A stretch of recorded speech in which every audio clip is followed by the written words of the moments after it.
अब इन शंकराचार्यों द्वारा कैसा ज्ञान दिया जाता है, थोड़ी सी एक झलक दिखाते हैं। ये पुस्तक है हिमालय तीर्थ,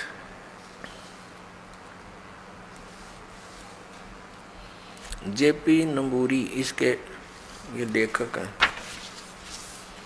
हिमालय तीर्थ जेपी नंबूरी, उप मुख्य कार्यकारी, श्री बद्रीनाथ केदारनाथ मंदिर समिति,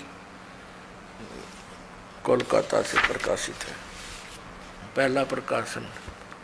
प्रकाशक है रंजू चक्रवर्ती, क्षेत्र A/1, बामा चरण राय रोड, कलकत्ता। मुद्रक गृह प्रिंट सर्विसेज, कलकत्ता। ये ऐसे। अब इसमें कथा दिखाते हैं आपको, हमारे शंकराचार्य जी हमें क्या कथा सुनाते हैं, कैसा ज्ञान देते हैं।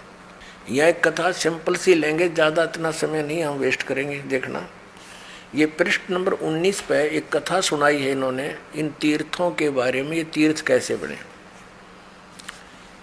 ये हिमालय तीर्थ पुस्तक है। यहाँ लिखा है कि ये पहले तो इन्होंने और बताई है, नर और नारायण ऋषियों के पश्चात अन्य ऋषि मुनियों व भक्तों द्वारा यह ज्योतिर्लिंग पूजित रहा। एक भगवान ने कोई किसी नर और नारायण नामक व्यक्तियों की पूजा से प्रसन्न होकर ज्योतिर्लिंग की स्थापना की, उसकी ये पूजा करते रहे। उसके पश्चात तत्पश्चात महाभारत काल में पांडवों द्वारा गोत्र हत्या अर्थात महाभारत युद्ध में अपने भाई बंधुओं आदि की हत्या के पाप से मुक्ति हेतु यहाँ पर देवादिदेव महादेव की आराधना की। अपना पाप नाश करने के लिए भगवान शंकर भगवान की पूजा की उन्होंने, ये पांडवों ने। इसी प्रसंग में पुराणों में एक कथा आती है, भगवान वेद व्यास जी की आज्ञा से पांडव केदार क्षेत्र में गए। भगवान महिष यानी भैंस का रूप धारण कर केदार अंचल में विचरण करने लगे। भगवान शंकर ने भैंस का रूप धारण किया और उस केदार अंचल में यानी उस क्षेत्र में घूमने लगे भैंस बनकर। और भीम ने भगवान शिव को मायावी महिषी के रूप में पहचान लिया। अब नो कहे भीम ने वो पहचान लिया कि ये भगवान शिव है भैंस के रूप में, और वे ऐसा जानकर भगवान शिव महिष रूप में पृथ्वी में समा ही रहे थे कि महाबली भीम ने दौड़कर उनका पिछला भाग पकड़ लिया। पांडवों की भक्ति एवं विश्वास को देखकर भगवान शिव ने उन्हें साक्षात दर्शन दिए। गुरु हत्या पाप के फलस्वरूप प्रायश्चित के रूप में भीम द्वारा पकड़े गए पृष्ठ भाग की पूजा अर्चना का आदेश देकर वहीं अंतर्ध्यान हो गए। पृष्ठ माने पिछला हिस्सा, भैंस का पिछला, मैं बताऊंगा आपको डिटेल से। पृष्ठ भाग ने शिला का रूप धारण किया, पत्थर बन गया फिर पिछला हिस्सा। अब ये क्या कहना चाहते हैं कि जब इन पांडवों को श्री कृष्ण जी ने आदेश दे दिया था कि तुम्हारे ऊपर एक भयंकर पाप है, जो महाभारत में तुमने बंधुघात किया, गुरुजन मार दिए, कितना अत्याचार किया, इसके मोक्ष के लिए तुम हिमालय में जाओ और वहाँ तपस्या करो अंतिम श्वास तक। तो क्या कहना चाह रहे हैं ये लेखक कि पांडव वहाँ पर अपना वो भक्ति कर रहे थे, तपस्या कर रहे थे, साधना कर रहे थे। भगवान शिव आगे वहाँ पर भैंस रूप धारण करके अन्यों के भीम ने पहचान लिए और भीम दौड़ा तो भगवान शंकर समझ गए उसको, इस कारण से वो पृथ्वी में समान लग गए।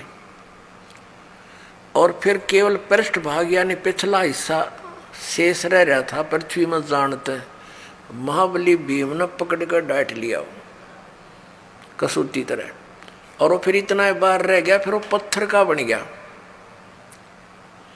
और कहते भगवान शिव वहाँ प्रकट हो गए। ये काल का छल है सारा, ये शिव रूप में प्रकट हो गया और उनको कह दिया कि तुम बस इसकी पूजा करो भैंस के पिछले हिस्से की, और टट्टी गोबर के स्थान की भीम पूजा करने ला दिए, और वो बन गया तीर्थ स्थान। वो टट्टी पेशाब के पोर्शन का नो कहीं तुम इसकी पूजा करो, और वो तीर्थ बन गया हमारा। क्या देखिए फिर पढ़िए, ये समझ में आओगा। भगवान वेद व्यास की आज्ञा से पांडव केदार क्षेत्र में आए। भगवान महिष यानी भैंस का रूप धारण कर केदार अंचल में विचरण करने लगे। भीम ने भगवान शिव की मायावी महिष के रूप में पहचान लिया, शिव को भैंस के रूप में पहचान लिया। वह ऐसा जानकर भगवान शिव महेश रूप में पृथ्वी में समा ही रहे थे कि महाबली भीम ने दौड़कर उनका पिछला भाग पकड़ लिया। पांडवों की भक्ति व एवं विश्वास को देखकर भगवान शिव ने उन्हें साक्षात दर्शन दिए, और फिर गोत्र हत्यार गुरु हत्यार ये के फलस्वरूप प्रायश्चित के रूप में भीम द्वारा पकड़े गए पृष्ठभाग यानी पिछले हिस्से को की पूजा अर्चना का आदेश देकर वहीं अंतर ध्यान हो गए। पृष्ठभाग ने शिला का रूप धारण कर लिया, पत्थर बन गया वो पिछला हिस्सा, तो पांडवों द्वारा पूजित हुआ। पांडव लाग गए उसने टट्टी पेशाब के पोर्शन ने पूजन। ये भगवान, ये थे हमारे शंकराचार्य जी का ज्ञान। ये देखो ये काल का जाल है सारा। आगे फिर जो भैंस रूप में भगवान शिव थे, कहते हैं वो पृथ्वी में समा गए, समाने लगे, तो पिछला हिस्सा तो भीम ने पकड़ दिया, वो उड़े डट गया। अब आगे कौन कौन से पैर कहाँ गए, मुंह कित निकला जाकर उसका, ये देखियो। ये 19 पृष्ठ पे पढ़ रहे हैं हिमालय तीर्थ के। यहाँ आ गया अंतर जा रहा, और वो फिर पिछला हिस्सा पृष्ठ भाग यानी पिछला हिस्सा, ये पिछला भाग है। भीम द्वारा पृष्ठ भाग जो है निशिला का रूप धारण कर लिया और पांडवों द्वारा पूजित हुआ। पांडव उसकी पूजा करने लगे, फिर पूछड़ की, और तब से आज तक पूजित है। आज तक उससे की पूजा पर लग रहे हैं भक्त। महिष का अगर भाग नेपाल में जाकर प्रकट हुआ, ओहो, और जो पशुपतिनाथ के नाम से विख्यात हुआ। अरे वाह देवताओं, कहते हैं उस भैंस का अगला मुंह सिर उड़ा निकला जाके कहाँ, नेपाल में। ओहो, महेश का अगर भाग यानी अगला हिस्सा मुंह सिर नेपाल में जाकर प्रकट हुआ, जो पशुपतिनाथ के नाम से विख्यात हुआ। अब वहाँ पशुपतिनाथ के नाम से मंदिर बन गया, लोग वहाँ पूजन लगे। ये इन हमारे शंकराचार्यों द्वारा दिया गए ज्ञान पर आधारित पुण्यात्मा वो साधना कर रहे हैं। महिष के अन्य 4 भाग कर्म से तुंगनाथ में बाहु, रुद्रनाथ में मुख, मद महेश्वर में नाभि और कल्पेश्वर में जटा। इस प्रकार केदारनाथ को छोड़कर महिष रूपी भगवान शंकर के अन्य 4 भाग केदार क्षेत्र में प्रतिष्ठित हुए। केदारनाथ सहित ये स्थान पंच केदार नाम से विख्यात है। अब देखो नेपाल में पहुंच गया अग्रभाग, महिष का अग्रभाग नेपाल में अगला हिस्सा, और बाकी ये सारे भारत में रह गए। और वो नेपाल में जो पशुपतिनाथ की पूजा होती है, वह ऐसे इनके बनाए हुए ये अपना विधान है। देखो पुण्यात्माओं, हमने वो साधना करनी है जो हमारे पवित्र वेदों और पवित्र गीता में लिखी है। हम ये नहीं कहते कि ऐसा ना हुआ होगा।